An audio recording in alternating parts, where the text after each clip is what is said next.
नाना से, जिसे तैरना पसंद है, पानी में कूदता है और उससे जुड़ाव महसूस करता है। वह आनंद ले रहा था, तभी रिन ने कूदकर उसे दौड़ के लिए चुनौती दी। नाना से आसानी से जीत गया। अपनी तेज गति से दोस्तों माकोटो और नागिसा को प्रभावित किया। रिन भी मानता है कि नाना से बहुत तेज है और पूछता है कि क्या वह आगामी टूर्नामेंट के लिए रिले टीम में शामिल होना चाहेगा। हालांकि नाना से मना कर देता है, बताते हुए कि वह फ्री स्टाइल इसलिए नहीं तैरता कि तेज हो जाए, बल्कि सिर्फ अपने पूरे शरीर से पानी का अनुभव करने के लिए। सालों बाद नानासे को अपने बाथटब में स्विमसूट पहने पानी में आराम करते देखा जाता है। वह प्रतिस्पर्धी तैराकी से दूर एक सामान्य जीवन जीना चाहता है।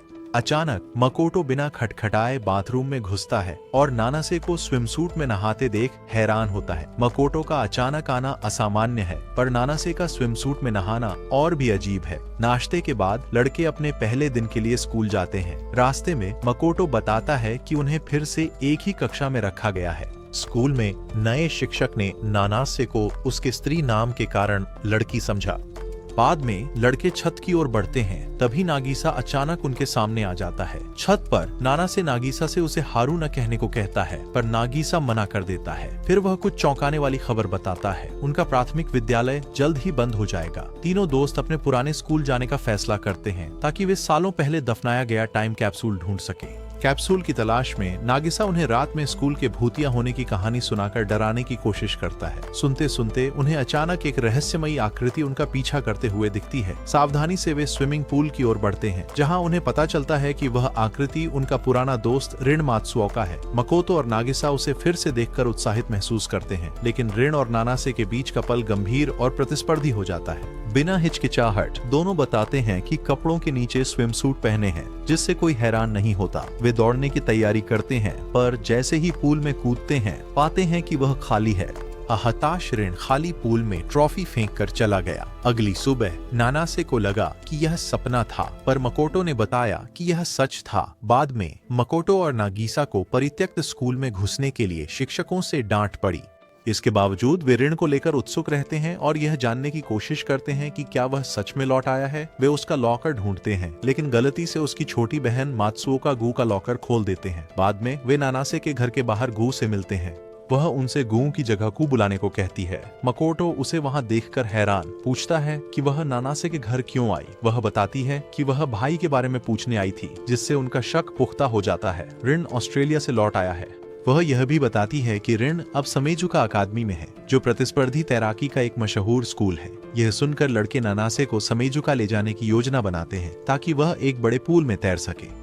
स्कूल पहुंचते ही नानासे तुरंत पानी में कूदने को बेताब है, पर मकोटो और नागिसा उसे रात होने तक रुकने को कहते हैं। रात होते ही नानासे बिना देर किए पूल में कूद जाता है। उसे देख नागिसा भी बिना कपड़ों के कूद पड़ता है और मकोटो को पूरे कपड़े पहने ही पानी में खींच लेता है। अचानक ऋण आता है और पूछता है कि वे वहां क्या कर रहे हैं। नानासे पूल से बाहर आता है और ऋण से अपने पुराने कौशल दिखाने को कहता है। ऋण मान जाता है, लेकिन उसे चेतावनी देता है कि इस बार चीजें पूरी तरह अलग होंगी।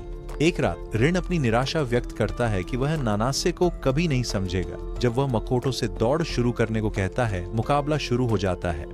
उस रात ऋण हताश अपने बिस्तर पर लेटा था। उसने फोन फेंका और सोचा क्या वह नानासे को हरा पाएगा। उधर नानासे अपनी बाटब में शांत बैठा विचारों में खोया था। अगली सुबह शिक्षक ने नानासे, मकोटो और नागिसा को दूसरे स्कूल के पूल में घुसने पर डांटा। सौभाग्य से स्कूल ने इसे बड़ा मुद्दा नहीं बनाया और चेतावनी देकर छोड़ दिया। बाद में हॉलवे में मकोटो और नागिसा पिछली रात की बात करते हैं।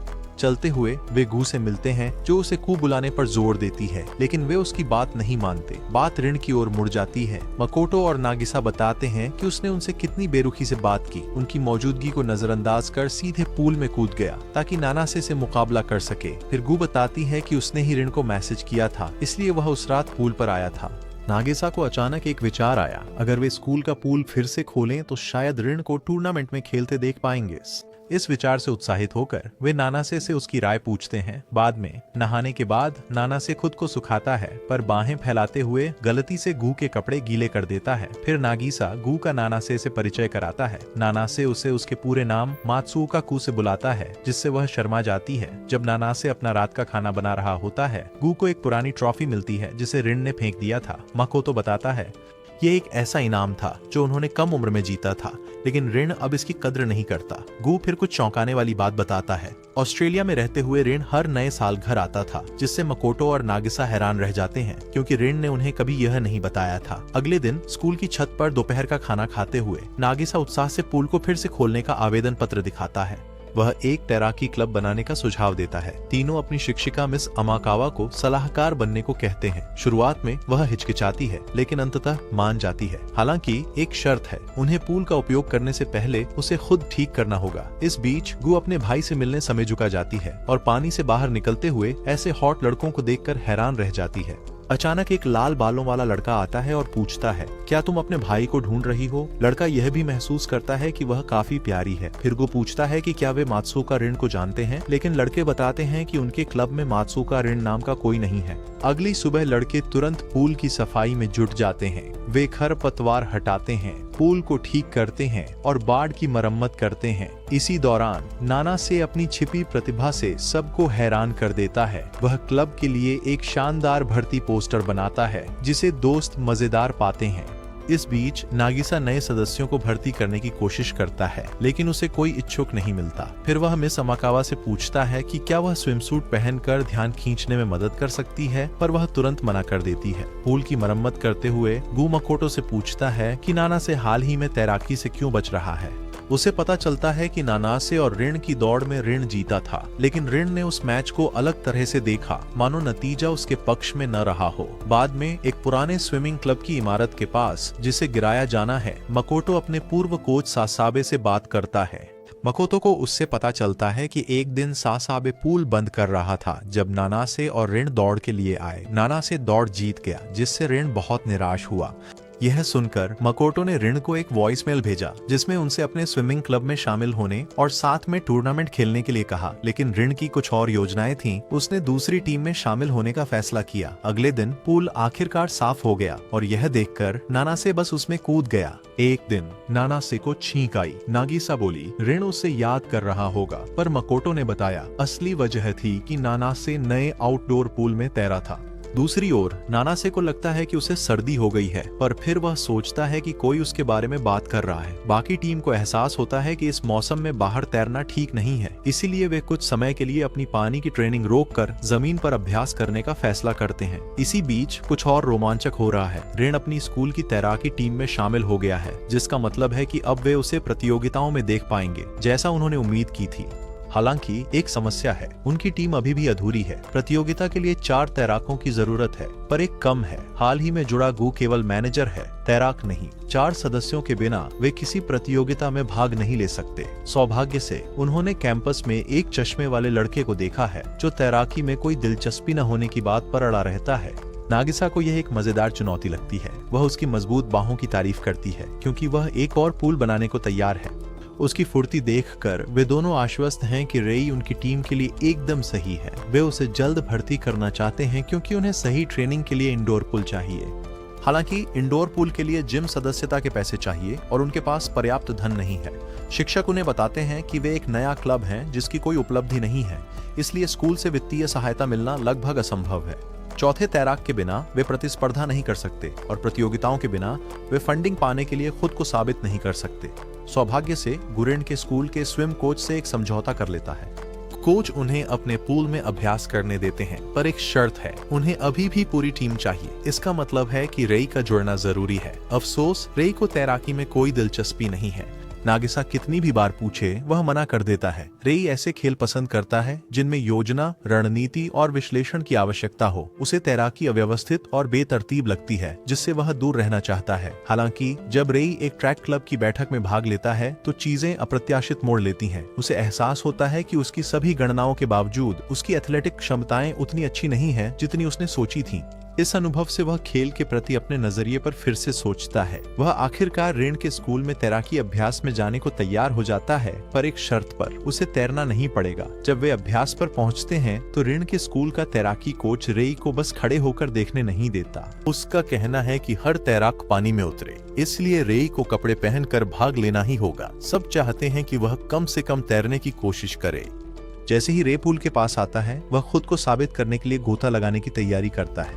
लेकिन एक अहम बात जो उसने कभी नहीं बताई, उसे तैरना नहीं आता। पानी में जाते ही वह छटपटाता है और डूबने लगता है। टीम तुरंत उसकी मदद को आती है और उसे पूल से बाहर खींचना पड़ता है। अपनी असफलता से शर्मिंदा होकर रे हताश हो जाता है। वह खुद पर शक करने लगता है और सोचता है कि क्या उसे इसमें आना ही नहीं चाहिए था। हालांकि नानासे को पानी में आसानी से गोता लगाते देख वह मंत्रमुग्ध हो जाता है। पानी में उसकी चाल इतनी सुंदर लगती है मानो कोई कला हो। रे को अचानक एहसास होता है कि तैराकी सिर्फ ताकत नहीं, कौशल की सुंदरता भी है। दूर से ऋण भी अभ्यास देख रहा है, नानासे की अद्भुत तकनीक पर ध्यान देते हुए। इसी बीच रे को स्पष्टता मिलती है। वह समझता है कि तैराकी उतनी अराजक नहीं है जितनी उसने कभी सोची थी। इसमें सटीकता, अनुशासन और कला है जो उसने पहले कभी नहीं देखी थी। इस नई सोच के साथ रे एक अहम फैसला लेता है। वह स्विम टीम के पास जाता है और आत्मविश्वास से कहता है कि उसे सच में शामिल होना है। वह अब सिर्फ एक अस्थायी सदस्य नहीं है, वह तैरना सीखने के लिए तैयार है। लेकिन उससे भी बढ़कर वह नानासे की तरह तैरना चाहता है और इस तरह इवाटोबी स्विम क्लब को आखिरकार अपना चौथा सदस्य मिल गया। अब वे पूरी तरह से अपने प्रशिक्षण पर ध्यान दे सकते हैं और आने वाली प्रतियोगिताओं के लिए तैयारी कर सकते हैं। कुछ दिनों बाद नानासे आईने के सामने स्विम सूट चुनने की कोशिश कर रहा है। अजीब बात है, सभी स्विम सूट एक जैसे दिखते हैं, जिससे उसे चुनना मुश्किल हो रहा है। उसी समय गू खुशी से टीम को बताता है कि मौसम आखिरकार इतना गर्म हो गया है कि लड़के उस पूल में तैर सकें जिसे उन्होंने कुछ महीने पहले ठीक करने के लिए कड़ी मेहनत की थी।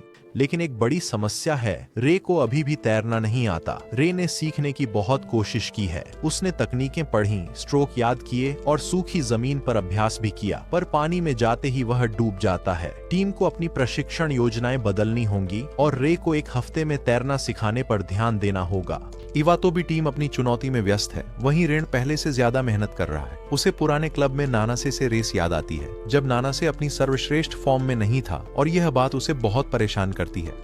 ऋण एक निष्पक्ष दौड़ चाहता है जहां दोनों अपनी असली क्षमता दिखा सकें। वह सोच रहा है कि जीत प्राकृतिक प्रतिभा से आती है या कड़ी मेहनत से, उसे जवाब नहीं पता। इवाटोबी में टीम यह जानने को दृढ़ है कि रे पानी में क्यों नहीं तैर पाता। उनके पास अलग अलग विचार हैं। कुछ सोचते हैं कि वह ज्यादा पढ़ाई से परेशान है, जबकि कुछ का मानना है कि उसे बस बेहतर मार्गदर्शन चाहिए।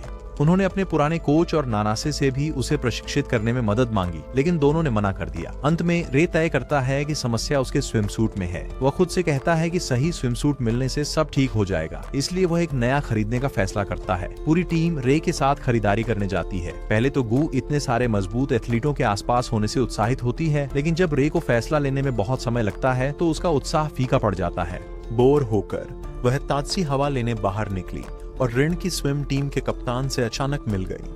इससे उसे एहसास होता है कि उसका भाई आसपास ही होगा। इसी बीच दुकान में नानासे और ऋण टकरा जाते हैं। वे एक दूसरे को देखकर हैरान होते हैं, पर हंगामा किए बिना चुपचाप बाहर बात करने जाते हैं। ऋण नानासे से पूछता है कि उसने पिछली दौड़ से पहले ठीक से अभ्यास क्यों नहीं किया। नानासे बहाने नहीं बनाता और कहता है कि ऋण की जीत असली थी, चाहे कुछ भी हुआ हो। ऋण के हताश होकर नानासे को जाने से रोकने के लिए पकड़ने पर उनकी बातचीत तनावपूर्ण हो जाती है। साफ है कि बच्चों के रूप में उनकी पिछली दौड़ अभी भी दोनों को प्रभावित करती है। ऋण नानासे के खिलाफ एक निष्पक्ष दौड़ में खुद को साबित करना चाहता है, जबकि नानासे बचपन की दर्दनाक यादों से गुजरने को लेकर चिंतित है। अंत में वे एक समझौते पर पहुंचते हैं। वे कड़ी मेहनत करेंगे और भविष्य में फिर मिलेंगे। पूल पर वापस रे अपने नए स्विम सूट और गॉगल्स आजमाने को लेकर उत्साहित है। वह आत्मविश्वास से कूदता है, पर जल्द ही पता चलता है कि उसका नया सामान बिल्कुल काम नहीं आता। वह अब भी डूब जाता है। यह देख नानासे रे को तैरना सिखाने का फैसला करता है। टीम देखती है कि नानासे उसे सही तकनीकें ध्यान से दिखाता है। प्रशिक्षण मोन्टाज में रे कड़ी मेहनत करता है, पर लाख कोशिशों के बावजूद उसे दिक्कत आती है।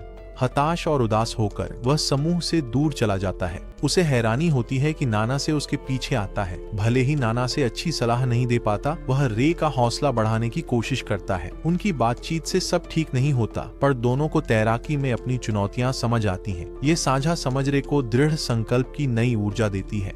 प्रेरणा पाकर रे ने एक आखिरी कोशिश करने का फैसला किया। बाद में समूह ने पूल में अकेले अभ्यास करते किसी को देखा, नानासे समझकर, पर वह नर्ड चैडरे था। कई असफलताओं के बाद उसे बटरफ्लाई स्ट्रोक में महारत हासिल होती है। इवाटोबी स्विम टीम प्रीफेक्चुरल टूर्नामेंट नामक अहम प्रतियोगिता की तैयारी में है।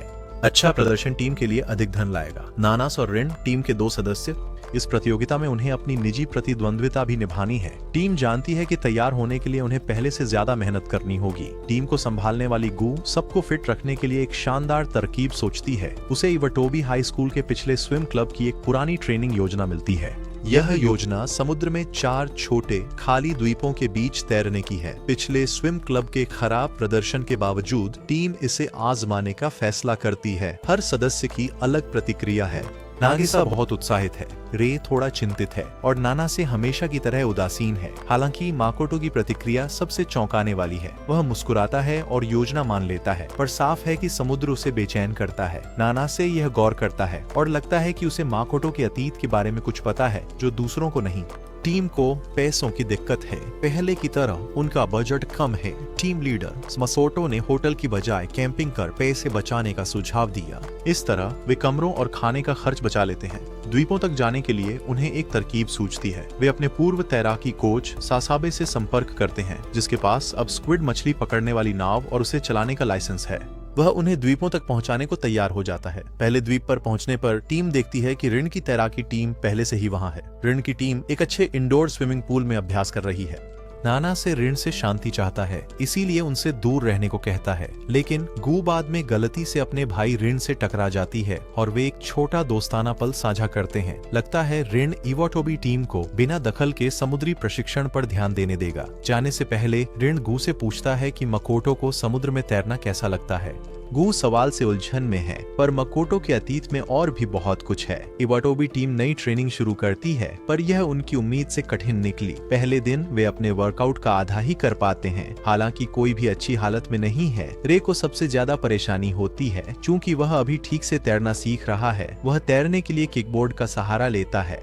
अफसोस, किकबोर्ड के साथ भी उसे बाकी टीम के साथ बने रहने में मुश्किल होती है। उस रात टीम द्वीप पर सोने के लिए टेंट लगाती है, जबकि गू और उनके शिक्षक अमाकाटा सेंसेई खराब मौसम से बचने के लिए पास के एक लॉज में रुकने का फैसला करते हैं। टीम को धीमा करने का दोषी महसूस कर रे माकोटो के साथ वाले टेंट से चुपके से निकल जाता है, ताकि रात में अकेले तैरने का अभ्यास कर सके। ये चुनाव बहुत जोखिम भरा निकलता है। अंधेरे में अकेले तैरना खतरनाक है और अचानक तूफान आने पर हालात तेजी से बिगड़ जाते हैं। समुद्र बहुत उग्र हो जाता है और रे इस अफरा तफरी में अपना किकबोर्ड खो देता है। वह लहरों के बीच खुद को पानी के ऊपर रखने के लिए संघर्ष करता है। यह एक भयानक अनुभव है। उसी समय मकोटो जागता है और देखता है कि रे टेंट में नहीं है। वह बाहर जाता है और देखता है कि बहुत बारिश हो रही है। दूर वह रे को पानी में लहरों से जूझते हुए देखता है। एक रात नागिसा और नाना से मकोटो को रे के लिए चिल्लाते हुए सुनकर जागते हैं। बाहर देखने पर वे मकोटो और रे दोनों को समुद्र में जूझते हुए देखते हैं। तूफान और बिगड़ रहा है, लेकिन नाना से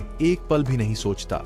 वह उन्हें बचाने पानी में कूद जाता है। वह नागिसा से अमाकाटा सेंसेई को मदद के लिए बुलाने को कहता है। अब वे चारों खतरनाक समुद्र में फंसे हैं, जहां तूफान खैर बरपा रहा है। मकोटो सबसे पहले रे के पास पहुंचता है, लेकिन जब वह रे को पानी में संघर्ष करते देखता है तो डर उस पर हावी हो जाता है। वह पूरी तरह जम जाता है, हिलने या सोचने में असमर्थ। समुद्र का उसका डर इतना प्रबल है कि रे की मदद करने के बजाय वह खुद डूबने लगता है।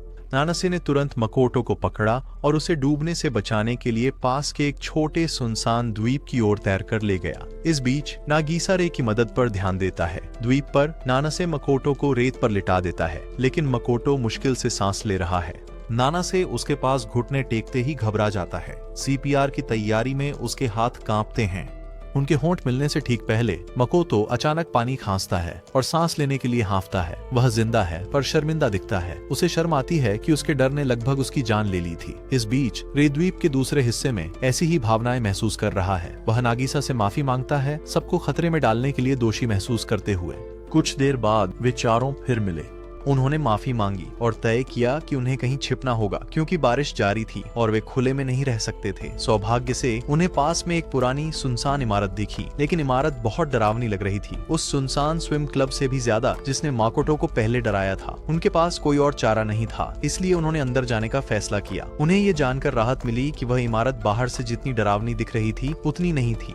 अंदर सूखा था, कुछ बचा हुआ खाना था और उन्हें डराने के लिए कोई भूत या अजीब जीव नहीं थे। बारिश रुकने का इंतजार करते हुए नागिसा ने व्यस्त रहने के लिए ट्रुथ या डेयर जैसा खेल खेलने का सुझाव दिया। शुरुआत में खेल मजेदार था, सब अपने बचपन की मजेदार कहानियां साझा कर रहे थे, लेकिन जब माकोटो की बारी आई, माहौल बदल गया। बदल गया। रे ने उससे पूछा कि समुद्र में पहले क्या हुआ था। मकोटो जवाब देता, इससे पहले नानासे ने कहा कि इस पर बात करने की जरूरत नहीं, पर मकोटो ने सिर हिलाया। वह दोस्तों को बताना चाहता था। गहरी सांस लेकर मकोटो ने अपनी कहानी सुनानी शुरू की। बचपन में हर गर्मी में जिस शहर में उसका परिवार जाता था, वहाँ उसकी दोस्ती एक बूढ़े मछुआरे से हो गई थी। मछुआरा दयालु था और उसने मकोटो को समुद्र के बारे में बहुत कुछ सिखाया। हालांकि एक दिन तूफान में मछुआरे की नाव विशाल लहरों से पलट गई और वह डूब गया। मकोटो का दिल टूट गया। उसके लिए सबसे मुश्किल यह जानना था कि नाव किनारे से सिर्फ 3 किलोमीटर दूर थी, उतनी ही दूरी जितनी वे रोज अभ्यास में तैरते हैं। हालांकि वह दूरी कम लग रही थी। समुद्र ने उस आदमी की जान ले ली थी। तब से मकोटो समुद्र से बहुत डरने लगा है। उसकी कहानी नागिसा और रे को निशब्द कर देती है। नागिसा फिर पूछता है कि अगर वह समुद्र से इतना डरा हुआ था तो उसने प्रशिक्षण शिविर में शामिल होने का फैसला क्यों किया। मकोटो धीरे से मुस्कुराकर अपने दोस्तों को देखता है। वह बताता है कि उनके साथ होने पर वे मिलकर कुछ भी कर सकते हैं। वे कहीं भी हों, जब तक साथ हैं वह सुरक्षित महसूस करता है। उसके शब्दों ने सब कुछ छुआ और उदास माहौल गर्म व सुकून भरा हो गया। सुबह तक तूफान थम गया और सागर शांत हो गया। लड़के निढाल होकर किनारे पर तैरते हैं। उनके रेत पर गिरते ही गू और शिक्षक दिन शुरू करने आते हैं तो देखते हैं कि उनकी टीम किनारे पर थकी हुई सो रही है। इवाटोबी तैराकी टीम अपना प्रशिक्षण पूरा कर रही है। कल क्षेत्रीय टूर्नामेंट है और सब उत्साहित व ऊर्जावान हैं। गू सुझाव देता है कि प्रतियोगिता से पहले बेहतर होने के लिए एक पेशेवर कोच ढूंढे, पर नाना से तुरंत मना कर देता है। बाकी टीम देखती है कि नाना से सिर्फ एक बात सोच रहा है, क्षेत्रीय प्रतियोगिता में ऋण के साथ उसका रीमैच।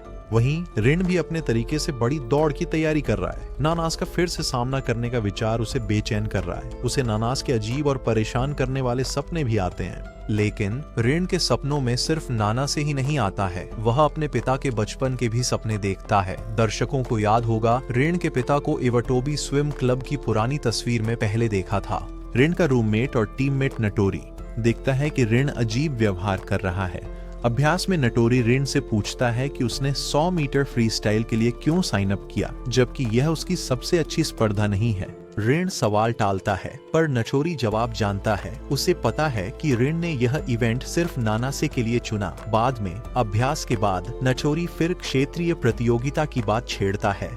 उसे समझ नहीं आता कि ऋण नानासे के खिलाफ दौड़ने पर इतना ध्यान क्यों दे रहा है। वह सोचता है कि ऋण सिर्फ एक दौड़ के लिए इतनी मेहनत क्यों कर रहा है। उनकी बातचीत आगे बढ़ती है तो ऋण अपने अतीत के बारे में और बताने लगता है। उसके पिता एक कुशल तैराक थे जो ऋण की तरह ओलंपिक एथलीट बनने का सपना देखते थे, पर जिंदगी ने उनके लिए अलग राह चुनी। उसने शादी की, परिवार बसाया, मछुआरा बना। दुखद है, उसकी मौत एक तूफान में हुई, शायद वही जो माकोटो ने बताया था। अब ऋण को पिता का अधूरा सपना पूरा करने की जिम्मेदारी महसूस होती है। उस सपने को पाने से पहले उसे नानासे को हराना होगा। ये सुनकर नातोरी को आखिरकार समझ आया कि ऋण नानासे को हराने पर इतना केंद्रित क्यों है। ये सिर्फ प्रतिस्पर्धा नहीं, बल्कि उससे कहीं ज्यादा गहरा है। आखिरकार क्षेत्रीय टूर्नामेंट का दिन आ जाता है। इवाटोबी टीम इकट्ठा होकर प्रतियोगिता के लिए तैयार होती है। इसी बीच ऋण कार्यक्रम में जाने से पहले अकेले अपने पिता की कब्र पर जाता है। दिन की पहली दौड़ फ्री स्टाइल इवेंट है। नानासे और ऋण अपनी लेन में एक दूसरे के बगल में हैं, जीवन की सबसे अहम दौड़ के लिए तैयार। माहौल में तनाव गहरा है। दोनों ने इस पल के लिए कड़ी मेहनत की है। सीटी बजते ही वे पूल में कूदते हैं। दौड़ बहुत करीबी है। दोनों तैराक अपनी जान लगा देते हैं। जैसे ही वे फिनिश लाइन के करीब आते हैं, ऋण आगे निकलकर रेस जीत जाता है। दुर्भाग्य से नानासे अगले दौर के लिए क्वालिफाई नहीं कर पाता और प्रतियोगिता से बाहर हो जाता है। रेस के बाद ऋण पूल से बाहर निकलता है और नानासे को गंभीर चेहरे से देखता है। उसे बस एक बात कहनी है, यह आखिरी बार होगा जब वह नानासे के साथ तैरेगा। एक तैराकी प्रतियोगिता के दौरान फ्री स्टाइल रेस में ऋण से हारने के बाद नानासे अचानक गायब हो जाता है। उसके साथ ही मकोटो, नागीसा और रे उसे लेकर हैरान और चिंतित हैं। वे जानते हैं कि नानासे को हार जीत से फर्क नहीं पड़ता, इसलिए वे समझ नहीं पा रहे कि यह हार उसे इतना क्यों खल रही है। उन्हें नहीं पता कि दौड़ से पहले ऋण ने नानासे से कहा था कि वह उसके साथ फिर कभी तैराकी नहीं करेगा। नानासे को बहुत दुख हुआ, पर वह भावनाएं छिपाता है। बाद में उनके कोच सासाबे टूर्नामेंट में आते हैं। मकोटो, रे और नागीसा नानासे को ढूंढने लगते हैं। उसे पहले ढूंढने के बजाय वे स्विमिंग कॉम्प्लेक्स के गलियारे में ऋण से टकराते हैं। ऋण अपनी जीत से खुश है और यह सुनकर और भी खुश होता है कि नानासे हारने से परेशान है। उसे लगता है कि नानासे हार की वजह से दुखी है, लेकिन मकोटो उसे तुरंत समझाता है। ऋण को देखते हुए मकोटो बताता है कि नानासे की भावनाएं जीत के लिए नहीं है। इससे ऋण हैरान और उलझन में पड़ जाता है। कुछ कहे बिना वह निराश होकर चला जाता है। इवाटोबी टीम नानासे को अपने जज्बातों से निपटने का समय देती है और खुद अपनी दौड़ पर ध्यान देती है। दुर्भाग्य से उनके लिए भी चीजें ठीक नहीं रहती। एक एक कर वे अपनी स्पर्धाओं में भाग लेते हैं, पर कोई फाइनल तक नहीं पहुंच पाता। लगातार हारने के बावजूद पूरी टीम कोचगु और शिक्षक अमाकाटा सेंसेई के साथ एक दूसरे का समर्थन करती है। वे जोर जोर से जयकार करते हैं और असफलताओं के बावजूद मजबूत टीम भावना दिखाते हुए एक दूसरे को प्रेरित करते हैं। हालांकि वे नानासे को अकेला छोड़ने पर सहमत थे, नागीसा उसे वापस लाने को दृढ़ है। वह नानासे को ढूंढता है और उसे कम से कम उनकी दौड़ देखने के लिए मनाता है। नानासे उनके साथ बेंच पर नहीं बैठता, बल्कि थोड़ी दूर खड़ा होकर उन्हें तैरते देखता है। उनके जुनून और दृढ़ संकल्प से तैरते देख उसके अंदर कुछ बदलने लगता है। लगातार हारने के बावजूद वे हार नहीं मानते और यह बात उसे प्रभावित करती है। दिन के अंत में टीम फिर से मिलती है, पर नानासे नहीं है। तभी गू सबको एक बड़ी खबर से चौंका देती है। उसने चुपके से उन्हें अगले दिन की रिले दौड़ के लिए नामांकित किया था। अगर वे रिले में अच्छा करते हैं तो उनके पास अभी भी फाइनल में पहुंचने का मौका है। टीम इस खबर से हैरान है, पर उन्हें जल्द ही एहसास होता है कि यह उनकी आखिरी प्रतियोगिता है। समस्या यह है कि उन्हें नानासे नहीं मिल रहा ताकि वे उसे बता सकें। उस शाम नागीसा, रे, माकोटो और गू नानासे के घर के बाहर उससे बात करने की उम्मीद में इंतजार करते हैं। घंटों बीत जाते हैं और देर हो जाती है, पर नानासे अब भी घर नहीं आता। मकोटो नानासे के दरवाजे पर उसका फोन पकड़े सो जाता है। सोने से पहले वह और बाकी सब नानासे के लिए एक वॉइस मेल छोड़ते हैं। संदेश में वे रिले दौड़ के बारे में बताते हैं और उसे जुड़ने के लिए प्रोत्साहित करते हैं। उनका संदेश खुशमिजाज और समर्थन से भरा है, नानासे को याद दिलाते हुए कि वे सब एक टीम है। नानासे जब घर पहुंचता है तो मकोटो को दरवाजे पर सोता देखता है। वह फोन उठाकर दोस्तों का वॉइसमेल सुनता है। उनका संदेश उसे बहुत प्रभावित करता है। हार के बाद पहली बार उसे जुड़ाव और प्रेरणा महसूस होती है। मकोटो के जागने पर वह नानासे को तैयार खड़ा और रिले के लिए तैयार देखकर हैरान होता है। अगले दिन इवाटोबी टीम टूर्नामेंट में अपना सर्वश्रेष्ठ देने के लिए उत्साहित होकर आती है, लेकिन ऋण को कुछ अलग महसूस होता है। उसकी पिछली खुशी गायब हो गई है और वह सोच में पड़ गया है। उसे इवाटोबी टीम के साथ तैराकी के दिन याद आने लगते हैं। नानासे को हारने का बुरा न लगने से ऋण अपनी हर मान्यता पर सवाल उठाने लगा। ऋण जब अपनी भावनाओं को समझने की कोशिश कर रहा था, तभी उसका साथी नटोरी कुछ चौंकाने वाली खबर लेकर उसके पास आया। इवाटोबी टीम रिले दौड़ में भाग लेने वाली है। ऋण हैरान है और देखने के लिए तुरंत पूल की ओर बढ़ता है। जैसे ही दौड़ शुरू होती है, वह हर तैराक पर बारीकी से ध्यान देता है। वह तुरंत मकोटो की शैली पहचान लेता है। उन्हें बचपन में साथ की ट्रेनिंग याद आती है। नागिसा का तैरना भी जाना पहचाना है, जिससे और यादें आती हैं। हालांकि जब रे की बारी आती है तो ऋण निराश महसूस करता है। रे का बटरफ्लाई स्ट्रोक अच्छा नहीं है और उसे संघर्ष करते देख ऋण परेशान है। आखिरकार अब नानासे की बारी है। स्टार्टिंग ब्लॉक पर तैयार होते ही उसकी नजर सीधे ऋण पर पड़ती है। ऋण इवाटोबी टीम को तैरते देखता है। बचपन की यादें मन में उमड़ आती हैं। उसे टीम के साथ हंसी और जीत के पल साझा करने के दिन याद आते हैं। दौड़ खत्म होने को आती है। नानासे पानी में कूदता है और पहला स्थान पाने के लिए अपना सब कुछ लगा देता है। टीम अपनी पहली बड़ी जीत का जश्न मनाती है और राष्ट्रीय स्तर पर प्रतिस्पर्धा करने का मौका हासिल करती है। स्कूल में सब उनकी उपलब्धि को मानते हैं और उत्साह का माहौल है। टीम अपनी जीत से ही नहीं, बल्कि स्कूल द्वारा अधिक फंड के वादे से भी खुश है। अब भी लंबा सफर है, कठिन चुनौतियों के लिए तैयार रहना होगा। उनके शब्द सबको और मेहनत के लिए प्रेरित करते हैं, पर नानासे कुछ बुझा बुझा सा है। वह दूसरों जैसी खुशी में शामिल नहीं। ऋण से हाल की हार उसे अपनी क्षमताओं पर संदेह करा रही है। वहीं ऋण भी कुछ असहज है। नानासे को रेस में हराने की खुशी पहले तो थी, पर अब कम हो रही है। उसे कुछ कमी महसूस होती है। उसे खुश करने और राष्ट्रीय प्रतियोगिताओं से पहले आराम दिलाने के लिए उसके साथी उसे एक स्थानीय त्योहार पर ले जाने का फैसला करते हैं। इसी बीच मकोटो और नागिसा को भी ऐसा ही विचार आता है। वे नानासे को उसी त्योहार पर ले जाते हैं। उम्मीद है कि मजेदार माहौल उसे कुछ समय के लिए ही सही अपनी चिंताएं भुलाने में मदद करेगा। लेकिन नागिसा और रे को भीड़ में ऋण दिखते ही बात बिगड़ जाती है। उन्हें डर होता है कि नानासे उसे देख लेगा तो और बुरा महसूस करेगा, इसलिए वे एक योजना बनाते हैं। रे चुपचाप ऋण का पीछा करता है ताकि पता चले वह कहाँ जाता है, जबकि नागिसा नानासे के साथ रहती है ताकि वह ऋण से न टकराए। उनकी योजना थोड़ी देर काम करती है, लेकिन फिर ऋण अचानक त्योहार छोड़कर अपने पुराने प्राथमिक विद्यालय की ओर चला जाता है। ऋण उस पुराने स्विमिंग पूल की ओर जाता है जहां वह बचपन के दोस्तों संग अभ्यास करता था। उस परिचित जगह को देखकर उसे अकेलापन महसूस होता है और वह समझता है कि सब कुछ बदल गया है। ऋण को देख रहे रे को उसकी उदासी का एहसास होता है, लेकिन वह उसे नजर से ओझल कर देता है। त्योहार में नानासे को कुछ गड़बड़ लगती है। वह देखता है कि नागिसा अजीब है और पूछता है क्या हुआ।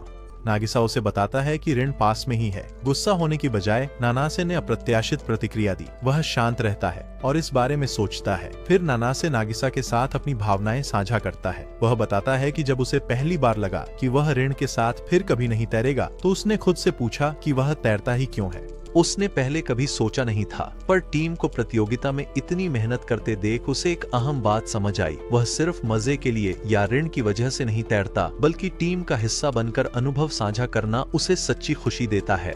अब उसे अपने तैरने की असली वजह पता है। अगले दिन गू टीम को चौंकाती है कि उसका भाई ऋण राष्ट्रीय रिले प्रतियोगिता में शामिल हो गया है। इसका मतलब है कि नानासे का अतीत वर्तमान जुड़ रहा है। ऋण संग तैरने का पुराना सपना और इवाटोबी टीम का हिस्सा बनने का नया जुनून। ऋण पहली बार इवाटोबी के प्राथमिक विद्यालय में आया था। यह उसका पहला दिन था, पर वह नानासे और माकोटो से तैराकी प्रतियोगिताओं में पहले ही मिल चुका था। ऋण इवाटोबी में आकर बहुत खुश था और नए दोस्तों के साथ तैरने के लिए उत्साहित था। हालांकि नानासे ऋण के वहां होने से बहुत खुश नहीं लग रहा था। एक वजह थी ऋण की लगातार गुजारिशें कि नानसे और मकोतो अगली तैराकी प्रतियोगिता में उसके साथ रिले दौड़ में शामिल हों, पर नानसे तैयार नहीं था। वह कहता रहा कि वह सिर्फ फ्री स्टाइल तैरता है और रिले नहीं करना चाहता। हालांकि नानसे शुरू में थोड़ा दूर दूर रहता था। ऋण की मौजूदगी ने इसे बदलना शुरू कर दिया।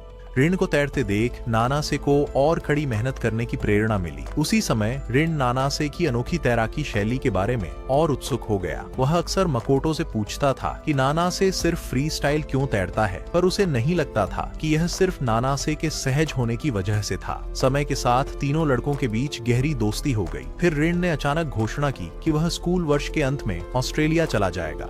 यह खबर नानासे, मकोटो और दोस्तों को चौंका गई। फिलहाल इवाटोबी टीम नए कोच सासाबे के साथ खड़ी ट्रेनिंग कर रही है। उनकी ट्रेनिंग सख्त है, पर टीम सुधर रही है। पर रे नानासे को लेकर चिंतित है। नानासे ऋण से हारने के बाद से बदल गया है। वह तैराकी पर कुछ ज्यादा ही ध्यान दे रहा है, जो ठीक नहीं। रे भी अपनी उलझनों में है। पुराने स्कूल में ऋण को भावुक देख वह नानासे, मकोटो और टीम के साथ उसके रिश्ते को लेकर उत्सुक था। स्थिति तब बदलती है जब टीम कोच सासाबे के घर खास हॉट पॉट डिनर पर जाती है। गर्मी में भी वे सब साथ बैठकर भोजन का आनंद लेते हैं, एक सच्ची टीम जैसा महसूस करते हुए। वहाँ गू को इवाटोबी टीम के बचपन की तस्वीरों वाला एक पुराना एल्बम मिलता है। एल्बम देखते हुए रे और परेशान होने लगता है। उसे लगता है कि ऋण और उनके अतीत के बारे में कई बातें वह नहीं समझता। कोच सासाबे के घर से निकलने के बाद भी यह भावना बनी रहती है। घर जाते समय रे आखिरकार बोलने का फैसला करता है। वह समूह को रोककर एक गंभीर सवाल पूछता है। अगर वह भी टीम का हिस्सा है तो उसे ऋण के अतीत के बारे में क्यों नहीं पता? वह दूसरों की तरह सब समझना चाहता है। नाराज होने के बजाय नानासे और बाकी टीम खुश दिखते हैं। उन्हें एहसास होता है कि रे अब उनका अपना है। रे को सच सुनने को तैयार देख नानासे पूरी कहानी बताता है। वह बताता है कि बचपन में ऋण उनके साथ रिले में तैरने का बहुत शौकीन था। उसका सपना सिर्फ अपने लिए नहीं था, वह ऐसा करना चाहता था क्योंकि उसके पिता ने भी युवावस्था में इवाटोबी जाकर ऐसा ही किया था। बाद में जब ऋण ऑस्ट्रेलिया चला गया तो वह जापान वापस आया और उसने नानासे को दौड़ के लिए चुनौती दी। लेकिन जब ऋण हार गया तो उसने कुछ ऐसा कहा जिसने सब कुछ बदल दिया। उसने नानासे से कहा कि उससे हारने का मतलब है कि वह फिर कभी तैरेगा नहीं। नानासे ने टीम के साथ तैरना इसी दर्दनाक पल की वजह से छोड़ा था। रे नानासे की हर बात ध्यान से सुनता है। कहानी से उसके कई सवालों के जवाब मिलते हैं, पर उसे लगता है कि अभी और जानना बाकी है। अगले दिन टीम के साथ तैराकी अभ्यास पर जाने के बजाय उसने कुछ अलग करने का फैसला किया। वह ऋण से सीधे बात करने समेजुका अकादमी जाता है। ऋण को बुलाने पर वह बाहर आता है। दोनों आमने सामने एक अहम बात के लिए तैयार। रे और ऋण की बातचीत गंभीर और सीधी है, बिना किसी लाग लपेट के। रे सीधे दो अहम सवाल पूछता है। ऋण रिले में क्यों शामिल हुआ और नानासे उसके लिए क्या मायने रखता है? नानासे आदि के जवाब उसे कम लगे। वह ऋण का पक्ष जानना चाहता है। रे ध्यान से अपनी देखी सुनी हर बात बताता है, स्थिति समझाने के लिए स्पष्ट तर्क और तथ्यों का उपयोग करते हुए। उसके शब्द ऋण को बहुत चुभते हैं क्योंकि वे इतने सच्चे हैं कि उन्हें नजरअंदाज नहीं किया जा सकता। उनके बीच तनाव तेजी से बढ़ता है और एक पल के लिए ऐसा लगता है कि वे झगड़ सकते हैं, लेकिन इससे पहले कि बात ज्यादा बिगड़ जाए वे दोनों पीछे हट जाते हैं और बात को ज्यादा आगे बढ़ने से पहले ही खत्म कर देते हैं। उनके अभ्यास में रे वहां नहीं है और उसके साथी खिलाड़ी सोच रहे हैं कि क्या वह बीमार है। कोच सासाबे ने उसकी गैर मौजूदगी देखी और टीम को रे के लिए एक छोटा उपहार खरीदने के लिए पैसे दिए ताकि उसका मन बहल सके। वे उससे मिलने उसके अपार्टमेंट गए। वहां पहुंचने पर पता चला कि रे बिल्कुल बीमार नहीं था। नागिसा, जो राज नहीं रख पाता, गलती से बता देता है कि रे शायद ऋण से बात करने के लिए अभ्यास छोड़ गया था। नाना से सीधे रे से पूछता है कि क्या वह वहीं गया था जिससे उसे कबूलना पड़ा, पर टीम उससे नाराज नहीं है। रे बताता है कि उसने ऋण की चिंता छोड़ दी है और बात करके उसे शांति मिली। बाकी टीम यह सुनकर खुश है। वे रे को याद दिलाते हैं कि वह उनकी टीम का अहम हिस्सा है और यह उसके लिए बहुत मायने रखता है। यह उसे आश्वस्त करता है कि वह सचमुच उनका है। रे अब आत्मविश्वासी महसूस कर रहा है, पर ऋण मुश्किल में है। रे से बात करके वह बेचैन हो गया है। वह नानासे और इवाटोबी टीम पर इतना केंद्रित है कि अपने साथियों से संबंध बिगड़ रहे हैं। उसकी तैराकी भी खराब हो रही है और समेजुका कोच को कुछ गड़बड़ लग रही है। इन समस्याओं के बावजूद समय बीत रहा है और अगली बड़ी तैराकी प्रतियोगिता तेजी से आ रही है। अलग अलग स्कूलों की टीमें अगले दिन के मुकाबले के लिए अपने होटलों में जा रही हैं। हर तैराक अपने तरीके से तैयारी करता है। बाद में जब रात शांत होती है, रे को एक सरप्राइज टेक्स्ट मिलता है। यह ऋण की तरफ से है जो फिर से मिलने को कह रहा है। रे को लगता है कि उसे अपने जवाब मिल गए हैं, पर ऋण के पास अभी भी कुछ बताने को है। जब वे मिलते हैं, ऋण एक ऐसी बात बताता है जो उसने पहले कभी नहीं कही थी। वह रे को बताता है कि मिडिल स्कूल में नानासे से हारना उसके तैराकी छोड़ने की असली वजह नहीं थी।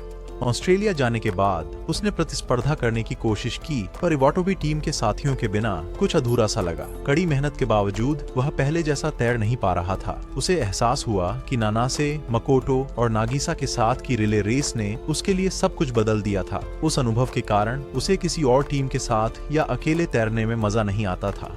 लेकिन जब ऋण जापान लौटकर नानासे से फिर मुकाबला किया तो उसके अंदर कुछ फिर से जाग उठा। नानासे से प्रतिस्पर्धा ने उसे तैराकी का प्यार और खोई प्रेरणा लौटा दी। यह बातचीत रे को ऋण को बेहतर समझने में मदद करती है और भले ही यह सब कुछ हल न करे, उसे कुछ स्पष्टता मिलती है।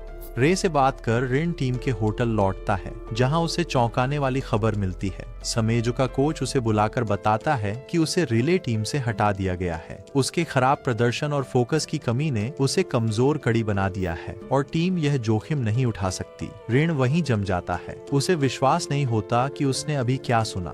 कुछ साल पहले ऋण, नानासे, नागिसा और माकोटो प्राथमिक स्कूल में थे। वे अक्सर अपने स्कूल के पास एक चेरी ब्लॉसम के पेड़ को देखते थे जो अभी तक खिला नहीं था। पेड़ ईंटों से घिरा था। हर ईंट पर एक छात्र का संदेश था। ऋण ने अपनी ईंट पर टीम के लिए लिखा। यह याद उनके लिए बहुत मायने रखती थी।